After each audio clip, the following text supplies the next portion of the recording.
you hate the thought of working past 55 or 60? Do you hate not being able to live the life you deserve today? Do you hate not knowing what your financial future looks like? It's time to stop doing what you hate. Here's your host, Mr. Harold Green. Hello, everyone. This is Harold Green of Bright Tree Wealth Management, and it is time to stop doing what you hate.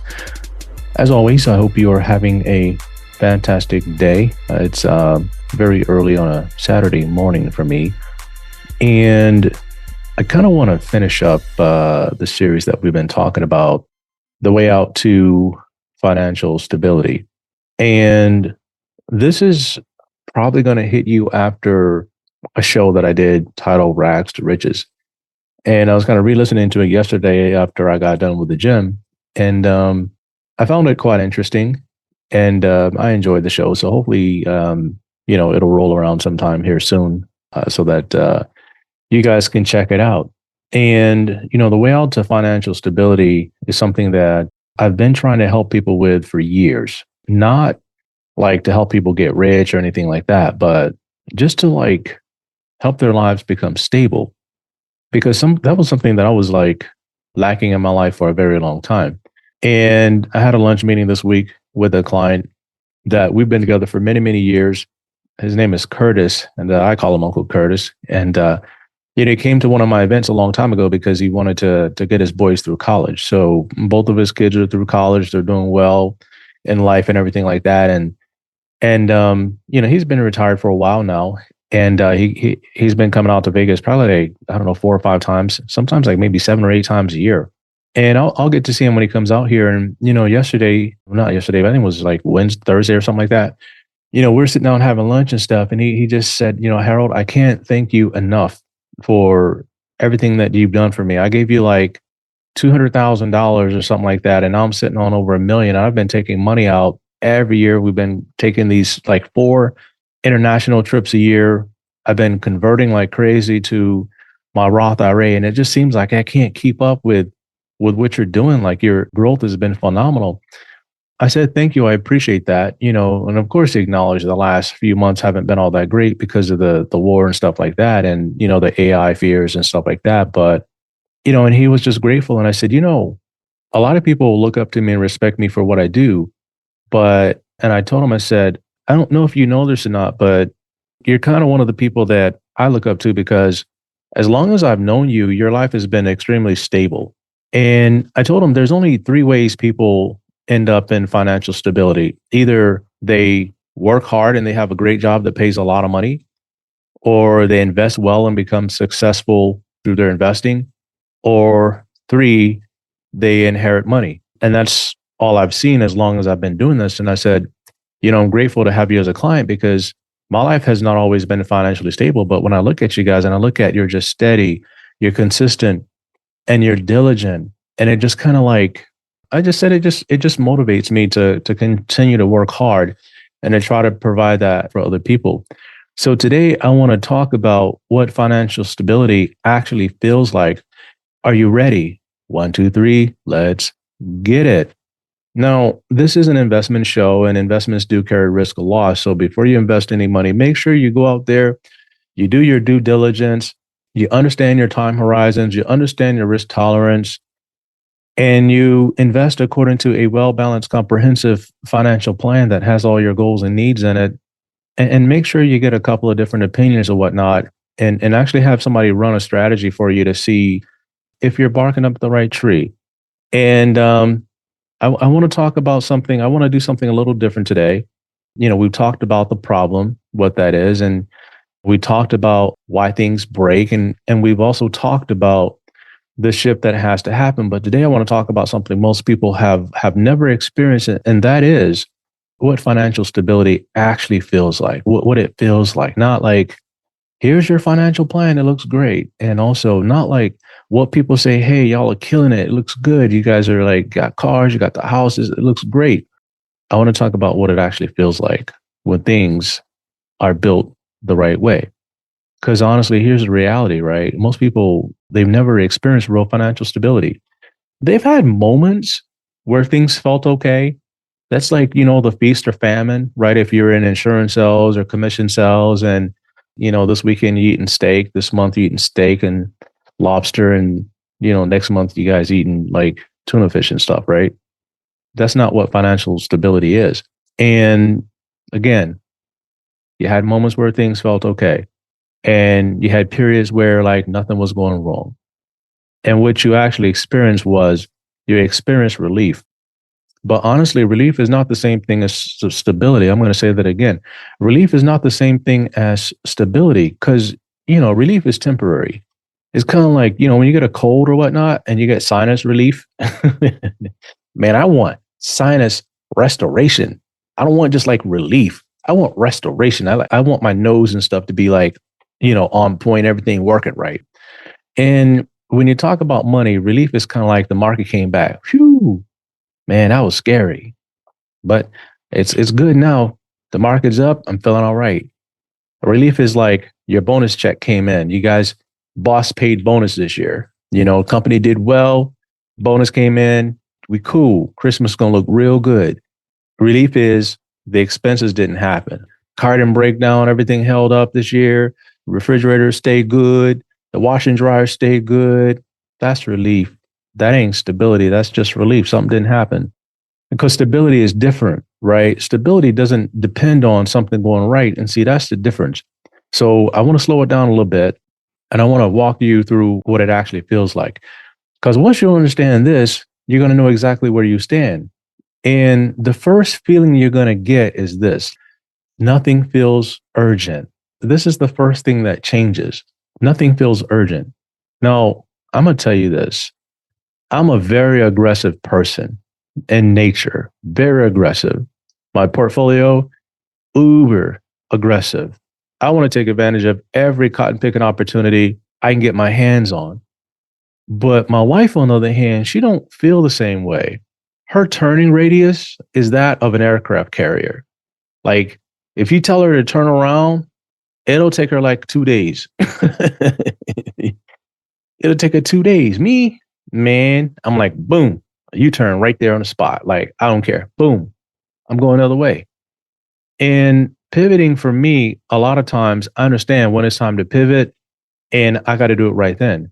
But sometimes I've noticed lately that if I just take a beat, slow it down, I often make way better decisions. Like, I'll make a great decision, but if I take a day or so, I'll make an even greater decision, because it gives me a chance to kind of like run through a couple more different scenarios.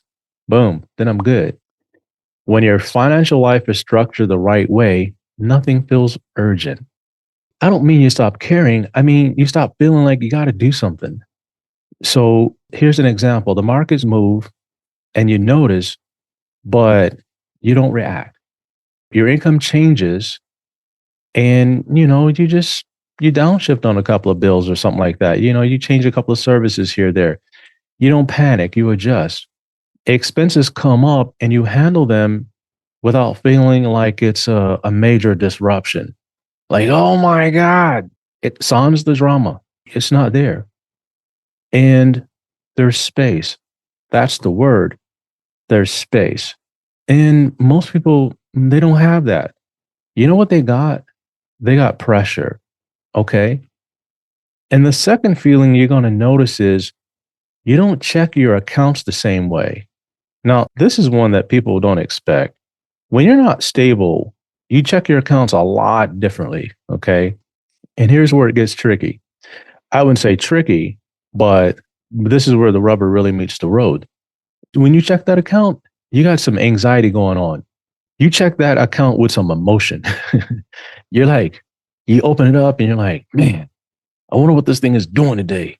Man, like if it's up, it's going to be good. Man, but if it's down, and you check the accounts for reassurance.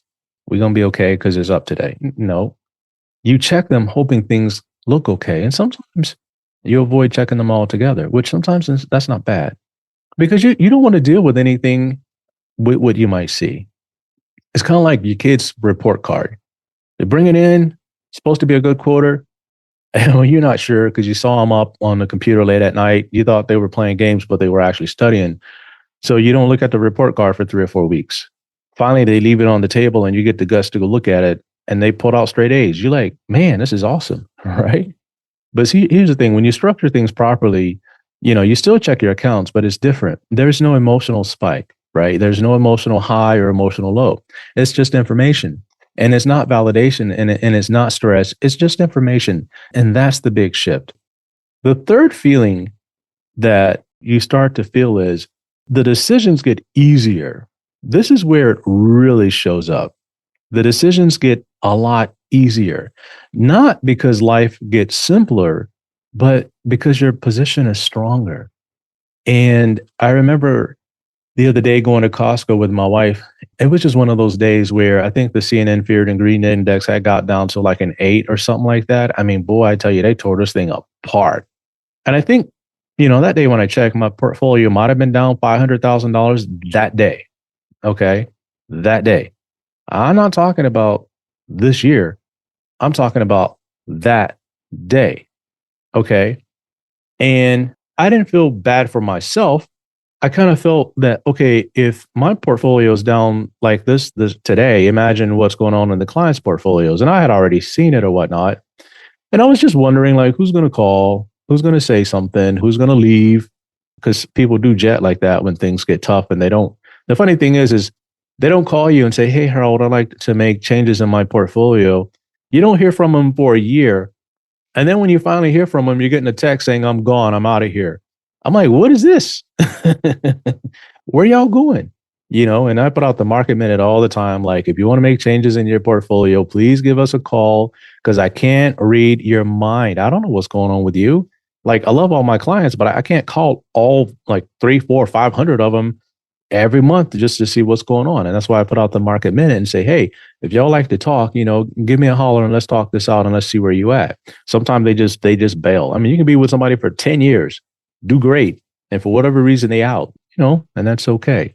But here's the problem. When you're not stable, every decision feels heavy. And it goes like this, like, should I do this? Should I wait? Can I afford this? Is this the right move? Everything feels like it matters more than it should. But you know what? When your structure is right, the decision feels a lot lighter. You don't have to stress because you're not deciding from pressure.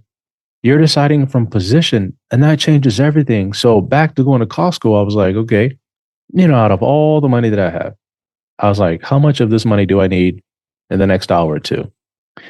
And I told my wife, I said, maybe like 500, $500. We're going to Costco. I might buy some expensive whiskey or something at Costco or something, or something. When you go to Costco, you ain't walking out of there unless you're spending $200 or $300, right? Because you always like, you see stuff you need, you see stuff you want, and you can buy it, you do it. And so I said, I don't need much of it, so I wouldn't trip because I don't need much of it. And I began to look at my strategy, my portfolios the same way. Anytime something pops off crazy, I don't need it. Not right now. It's 20 years down the road. And here's the fourth feeling that you're gonna start to feel. This is what you should feel. You think longer term without even trying. And that's what I was alluding to. It becomes like muscle memory. This is real subtle, but it's very powerful. Okay. It's a feeling of peace. It's a feeling of calm. But when you're under pressure, you think real short term. And honestly, it's the psychology of money and you can't help it. You think about, what do I need to do right now?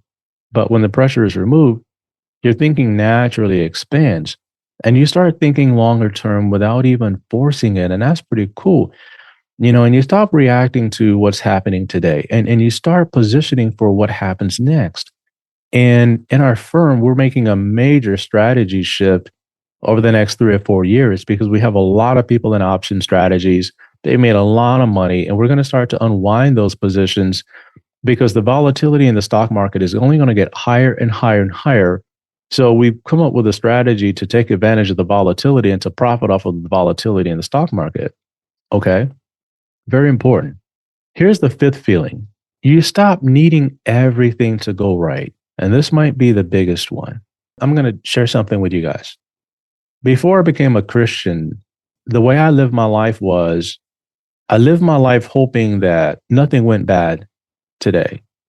That's what I would kind of tell myself. If I don't get into a car accident, my kids don't get sick or anything like that, if I don't get fired from my job, I always went into the day with that kind of attitude, and I would check the horoscope early, and like first thing in the morning, I would get up, I would check the horoscope. Like I'm a Taurus or whatever, and I like, okay, what is the horoscope for today? Am I going to meet the love of my life? And it's like, idiot, you're already married. What are you talking about? The love of am I going to get a promotion? Like those kind of crazy things. But when I became a Christian and I learned how to read the Bible for myself, and I learned how to implement the Bible in my life for myself, and I learned how to turn scripture into affirmations for myself, here's what I say now when I get up. I say things like, today I will prosper and find good. I will prosper and find good. I'm not looking at horoscopes. I'm reciting scripture and saying it out loud. Today I will prosper and find good. There's a lot of things I say. But here's what happens when you're not stable. You need things to cooperate. You're relying and dependent on outside forces.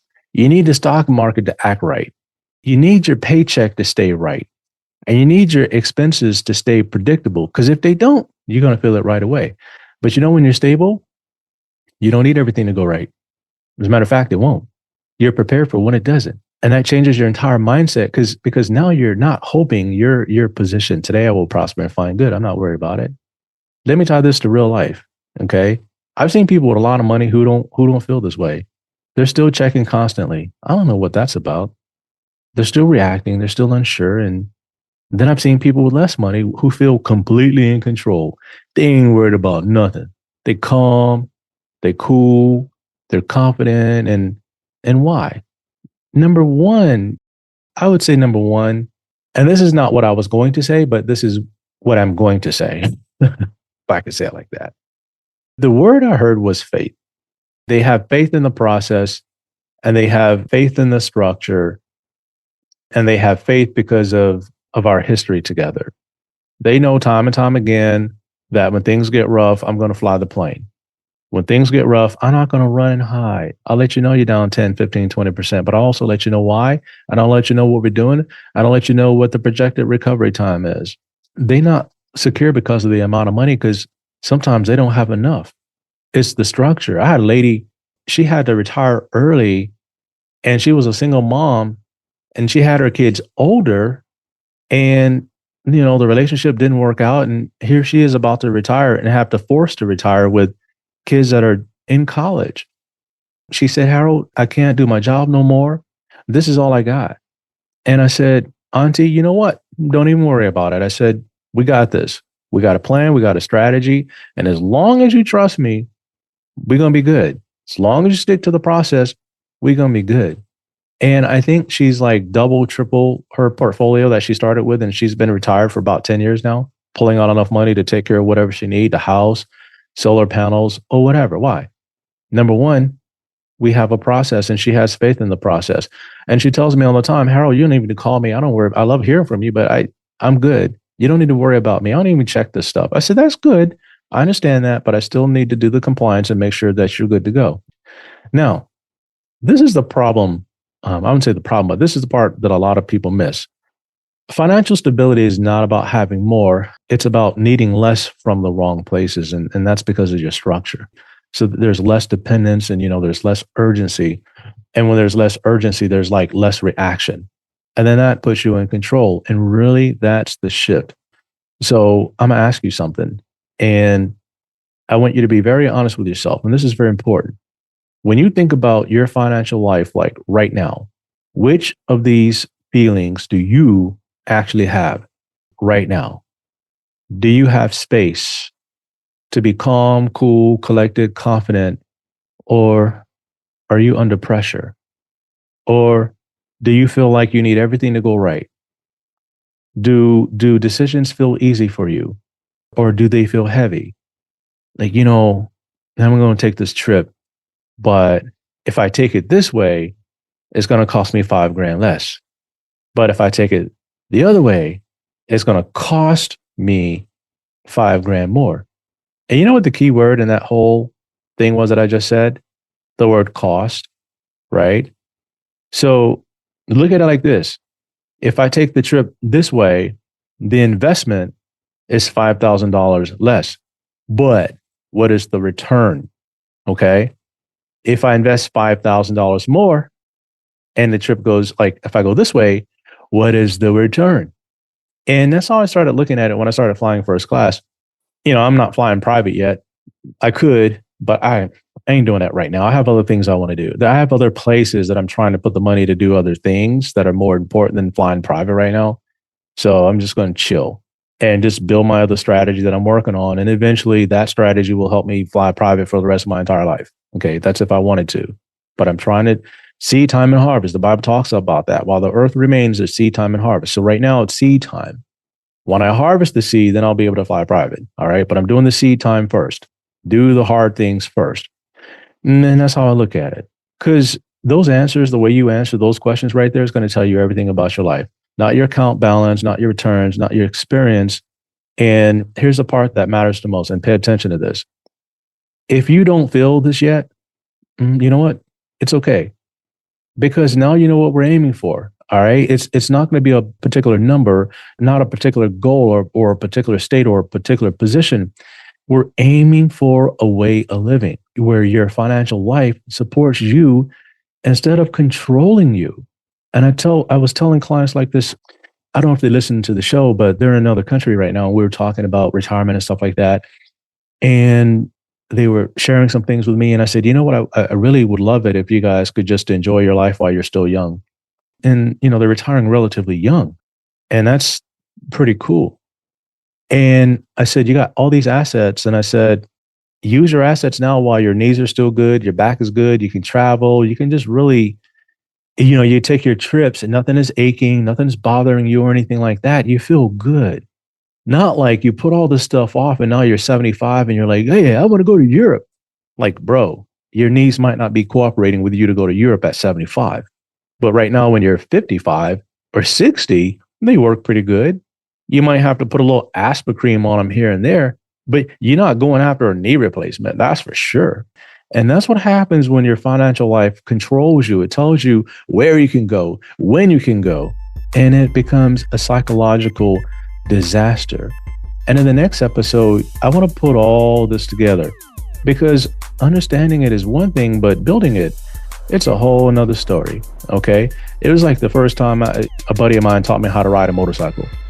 And when I got on that thing and it was telling me how you have to put the clutch in and then, you plug up the clutch and put it in gear and then you got to make sure you're getting gas, all these things going on. And I was like, man, I'm a little bit uncoordinated. And once I got it, it was like, this is pretty cool. I was like, man, this ain't no bicycle for sure. This is a motorcycle. And I laid it down one time and of course it was a small bike. It wasn't an 1100. It was like a 250 or something like that, laid it down, but I didn't scratch it up too bad. And, but I learned. And so that's the same thing with building a strategy. It takes some time. So thanks for allowing me to share this show with you guys today. Be sure to tune in to the next one because we're going to be wrapping it up and putting it all together. So thank you very much. And until next time, everybody, 1, 2, 3, let's get it.